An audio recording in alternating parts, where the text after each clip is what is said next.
is a big idea. A new world order. A new world order. Novus Order Seclorum. A new order for the centuries, for the ages, forever. 2009 is also the first year of global governance, with the establishment of the G20 in the middle of the financial crisis. Leaders come together and establish a framework for global governance, not a world government, but sensible governance. These measures are enacted. We continue to move forward with the G20 process. We will have the kind of global governance that is necessary to ensure the stability and transparency of markets. Welcome to 2030.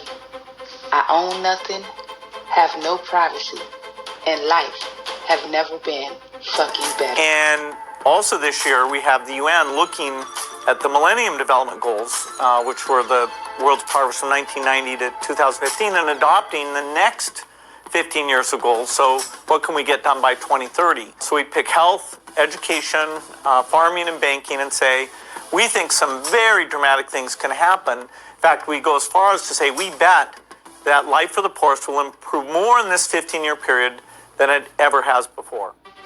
In 2017, we find ourselves caught between the incredible and earth-shaking potential of exponential technology and a million minds pulling the reins, trying to tame the beast and training to build out their particular vision of the fucking future. I think this thing right here could take your whole information if it wants to. If it wasn't for those, people would be going crazy for their phones, like, oh, I can't charge or anything. But when having those posts around, everyone's hogging it up, and then sometimes people are desperate need to charge their phones, but the people are just hogging it. All you gotta do is just plug it in. All your information is all up in here. All your information is all up in here. Just thinking about this such vision is horrifyingly articulated, especially when Bill Gates' new purchase of $80 million for a massive land in Arizona, about 45 minutes west of downtown Phoenix. The first thing that came to my fucking mind was, what the fuck? Y'all think privacy and freedoms are limited in commodities now? Try having either of those things living in a smart city control grid where everything you do is tracked, traced, chipped, and monitored 24 hours a day.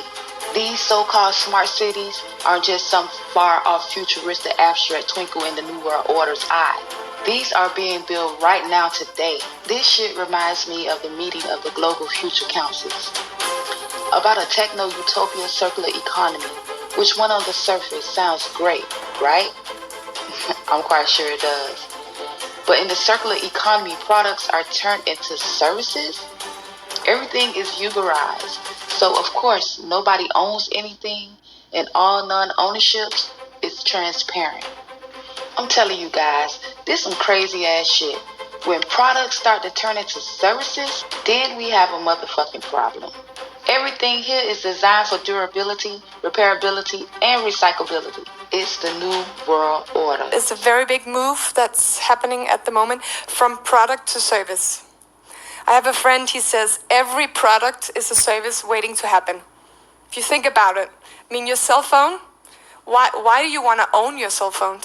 How many of you own your cell phones? How many knows if the company owns it? It's actually not a lot. I mean, you want the function, you want the service, right?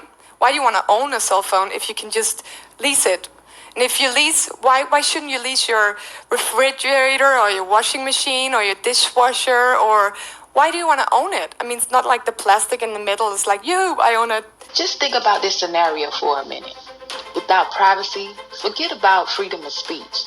Assembly of the basic ability to form one's own opinion about the nature of things.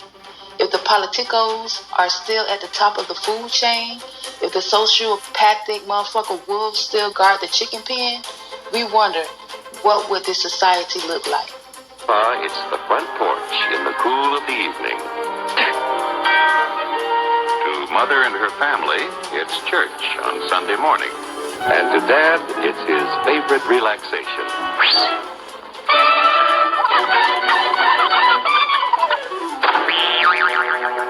It's the Cracker Barrel philosophers in Crabtree Corners.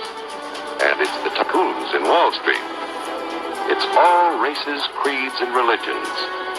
It's freedom to work at the job you like. Freedom of speech and to peaceably assemble. Freedom to own property. Security from unlawful search or seizure. Where's your warrant, Flatfoot? The right to a speedy and public trial. Protection against cruel punishments and excessive fines. The right to vote. And to worship God in your own way. It is these freedoms that have made America strong. Okay, so we got our freedom. But management's lousing up everything. Labor is at fault. It's ruining the country. My constituents, as your elected representative, I can assure you Labor's right. Management's right. I'm strictly neutral. Labor, management, politicians, fooey. Oh, they can't tell corn from oats. Wait, Hurry, step right up, folks. Here's the answer to your problems. Dr. Utopia's sensational new discovery, ISM. ISM will cure any ailment of the body politic. It's terrific. It's tremendous. Once you swallow the contents of this bottle, you'll have the bountiful benefit of higher wages, shorter hours, and security. Enormous profits, no strikes. Remember, you're the big boss. Government control, no worry about votes. Name your own salary. Bigger crops, lower costs. Why, ISM even makes the weather perfect every day. And now then, because we are introducing this amazing item for the first time in this country, it isn't going to cost you 1 cent. All you have to do is sign this little scrap of paper, and you get your bottle absolutely free. I hereby turn over to ISM Incorporated everything I have, including my freedom and the freedom of my children and my children's children, in return for which said ISM promises to take care of me forever.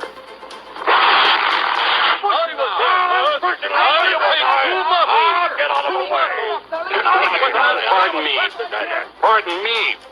And who are you, my good man? I'm John Q. Public. Ah, my fine friend, you're just in time to share this generous and gigantic offer. Sign right here. Mind if I read it first? Hurry up! Keep your shirts on, boys. Including my freedom. Freedom? Well, sign away my freedom. Why, this is ridiculous. Don't be corny, brother.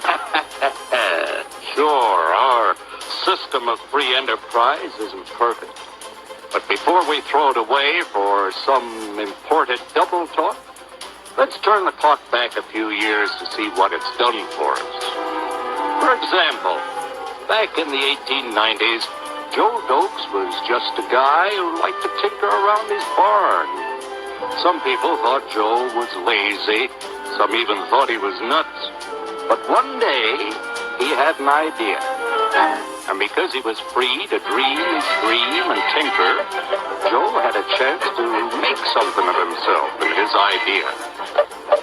So,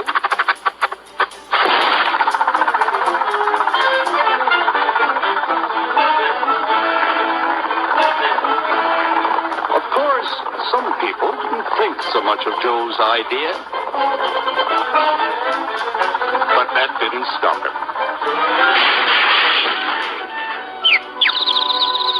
So Joe got some money from young Aunt Minnie and Uncle Angus and Grandpappy and Mr. Titus. When Joe's friends and relatives used their savings to help him buy tools and property, they were capitalists. Don't blush, folks. It's nothing to be ashamed of. Now, naturally, Joe needed some help. So he hired Willie Lumpkin, who was out of work anyway, and before long, Willie had the know-how and became skilled labor. Because capital, management, and labor worked together, Joe's idea grew. It grew and did things even he never dreamed of. Today, the automobile industry provides millions of jobs that never existed before. And remember, this is a story of only one industry. There are thousands more scattered all over the United States whose history of development is pretty much the same. We've built a country under the American system that sends more young people to high school and college than all the rest of the world combined. Why, even in the Depression, our wages bought more food, clothing, travel, and entertainment than the wages of any other people in the world. Our country has a national income equal to the total national incomes of any other 6 nation in the world. With only 7% of the Earth's, we drive 70% of the world's automobiles. That's just a sample of the things the capitalistic system has given us in only 160 years. Before signing up, you boys ought to try a little taste of Dr. Ism's formula to see what you get in exchange for your freedom. Go ahead, try it.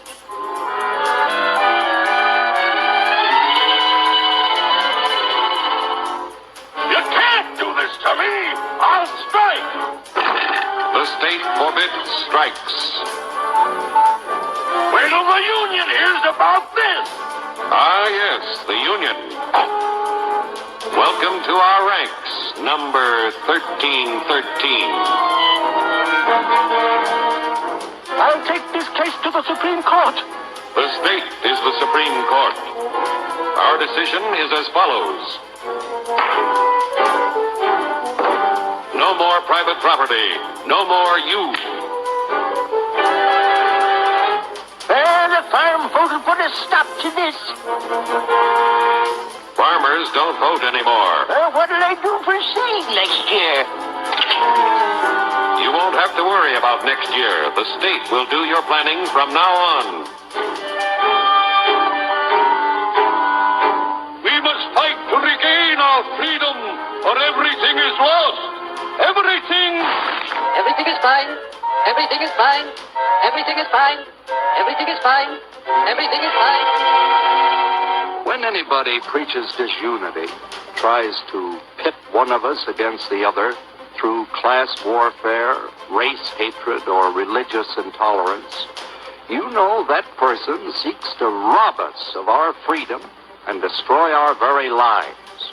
And we know what to do about it. Now, gentlemen, no violence, please. Don't throw those bottles. Don't throw those bottles.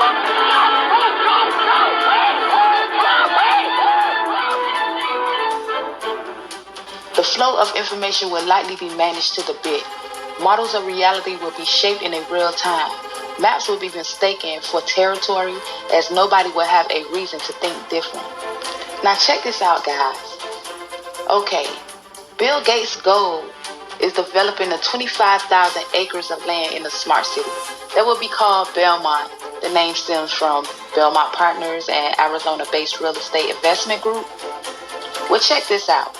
According to them, the city will have space for about 80,000 residential units. In addition, about 3,800 acres will go towards commercial, retail, and office space, and roughly 470 acres will be used for schools. But wait, guys, there's more. This city will have a population of about 182,000 people, fairly comparable to the cities that's next to Arizona. And check this shit out.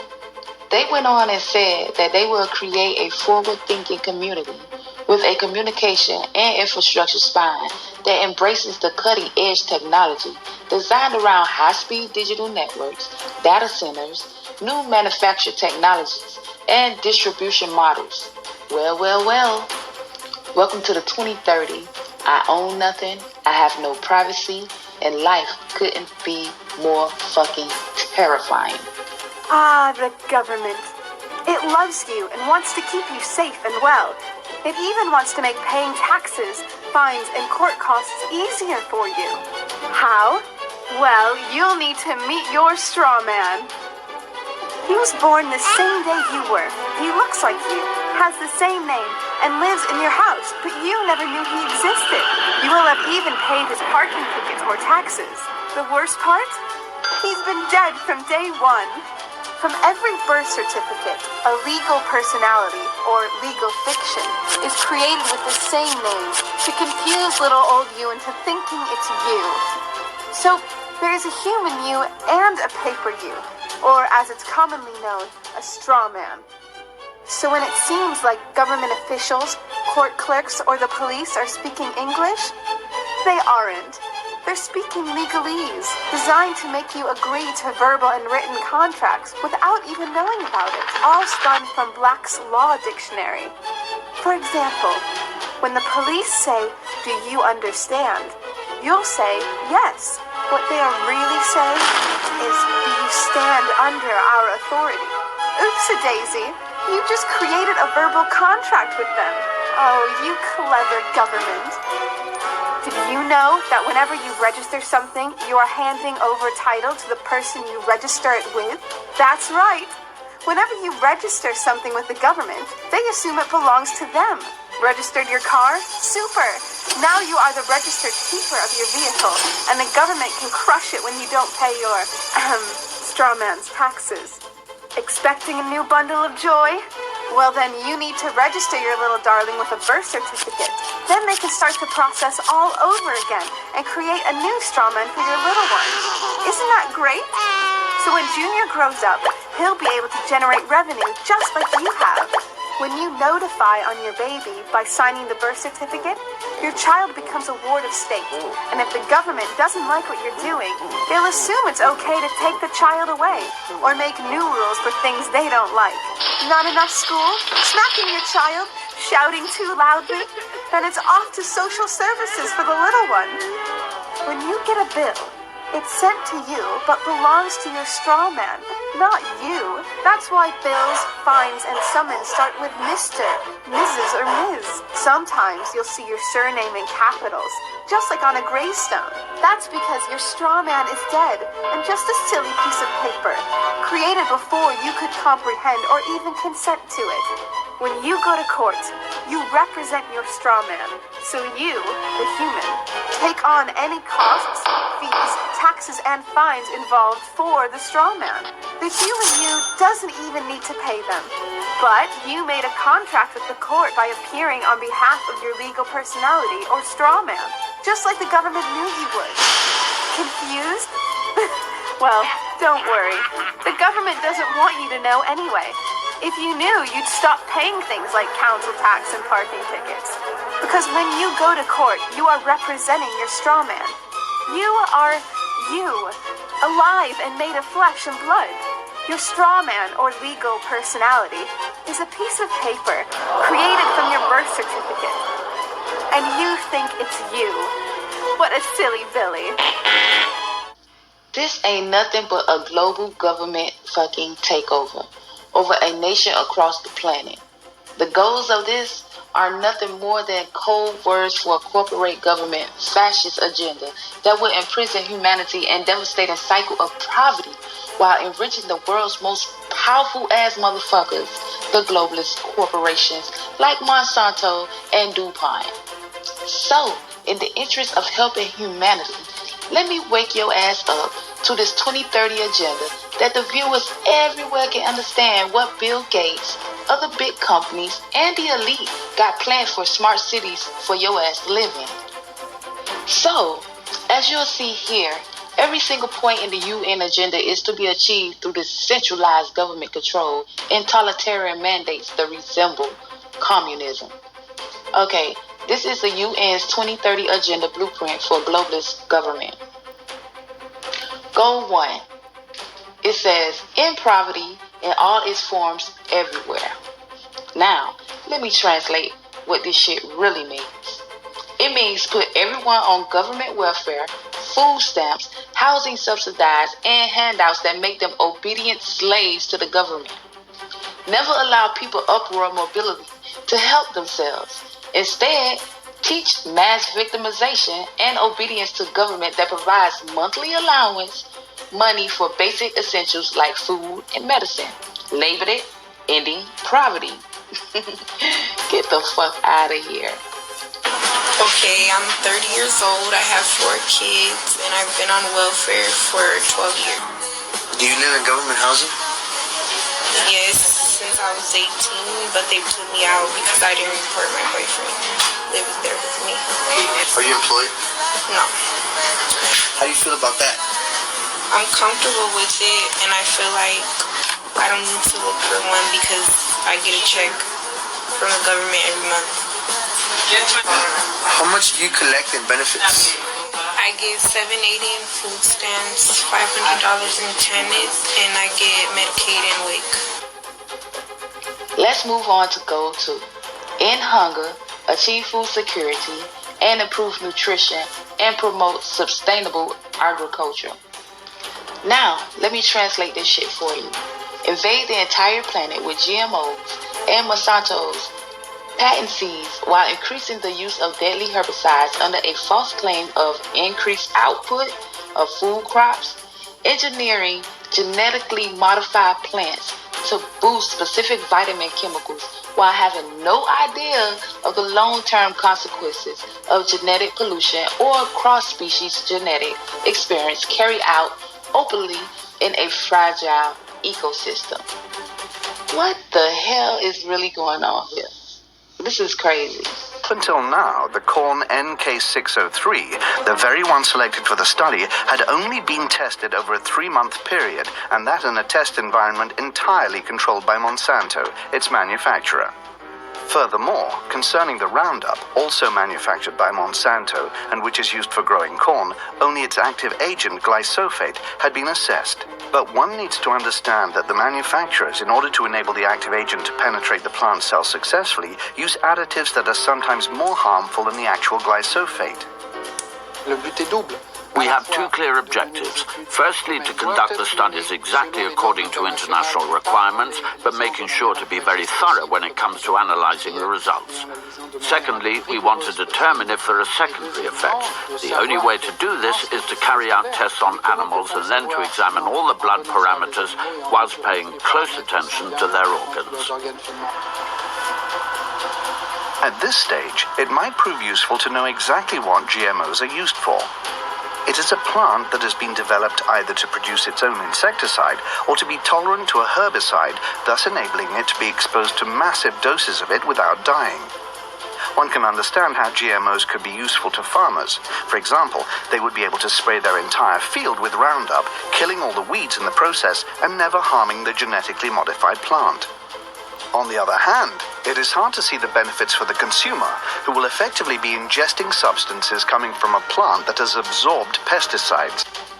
Tumor of this size if seen on a human being. It is enormous.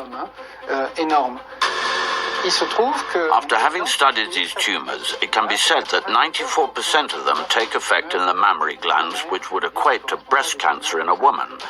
We are faced with renal tumors for the males, but not only, some males also suffer from mammary tumors. This points towards a hormonal effect that isn't affected by the dosage. 60% of breast cancer cases are caused by hormonal deficiencies. Moving on to goal 3. Ensure healthy lives and promote well-being for all at all ages. Now, I know you guys really want to know exactly what the fuck this means. Okay, let me go ahead and translate the shit for you. Mandate 100 plus vaccines for all children and adults at gunpoint. Threaten the parents with arrest and imprisonment if they refuse to fucking cooperate. Push every medicine use on children and teens while rolling out screening programs. And call mass medication prevention programs and claim that they improve the health of the fucking citizens. $10 billion over the next 10 years to make it the year of the vaccines. What does that mean exactly? Well, over this decade, we believe unbelievable progress can be made, both inventing new vaccines and making sure they get out to all the children who need them. We could cut the number of children who die every year from about 9 million to half of that if we have success on it. And the benefits there in terms of reducing sickness, reducing the population growth.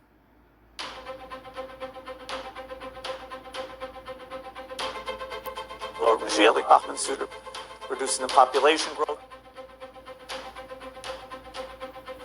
Reducing the population growth.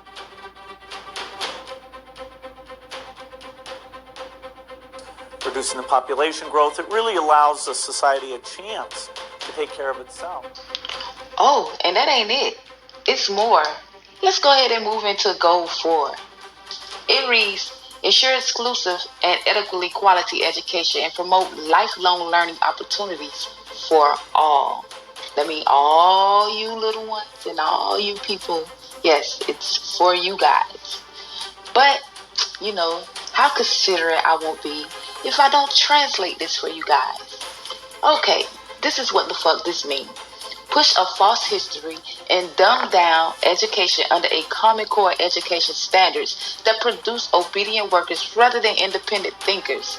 Never let them people learn the real history, or else they might realize they don't want to repeat this shit again. That's crazy.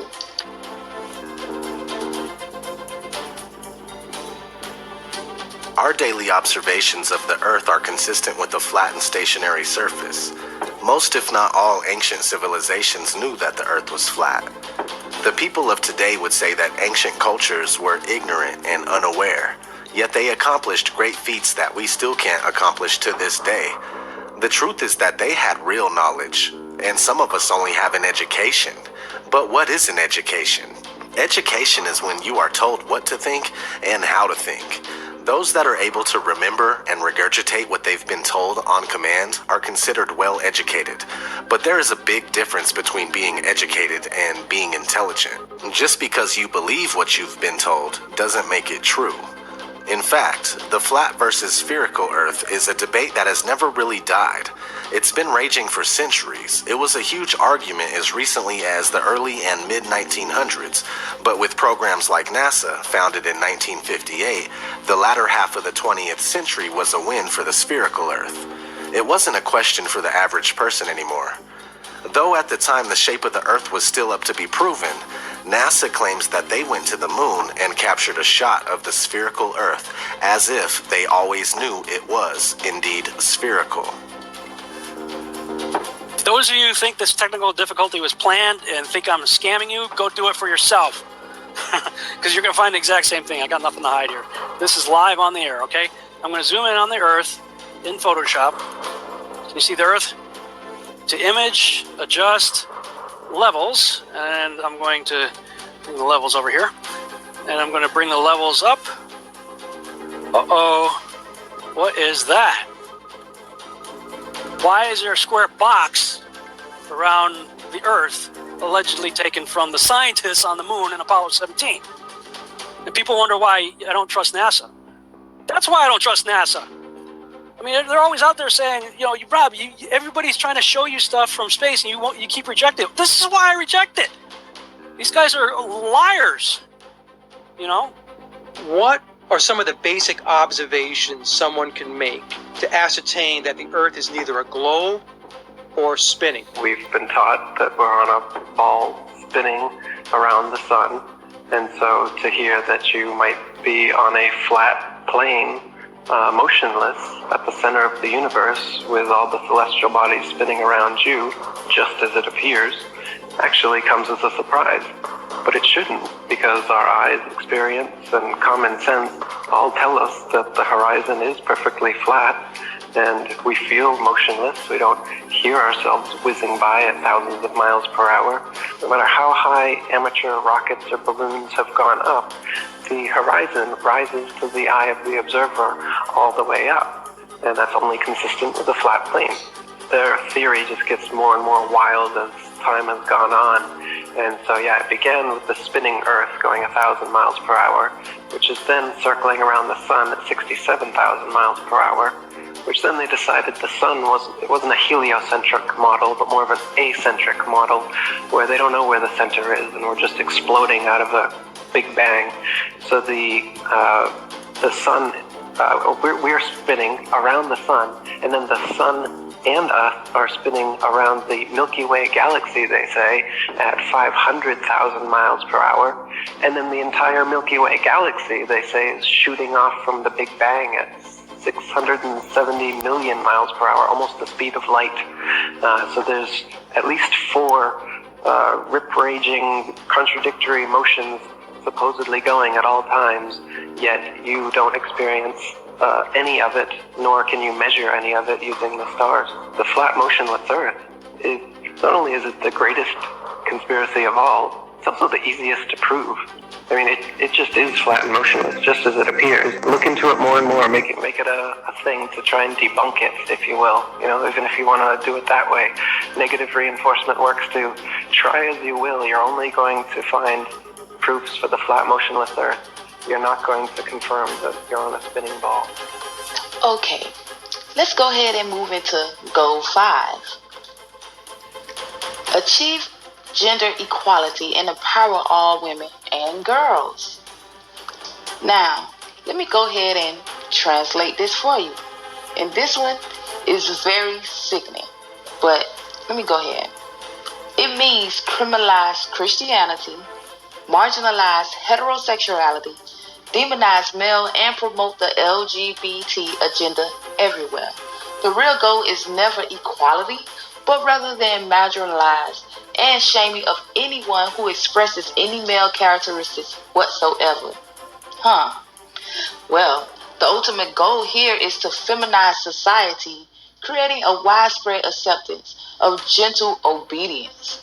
Gentle obedience, yes. Along with the self-weakening idea with the communal property and sharing everything, because only male energy has the strength to rise up against oppression and fight for human rights.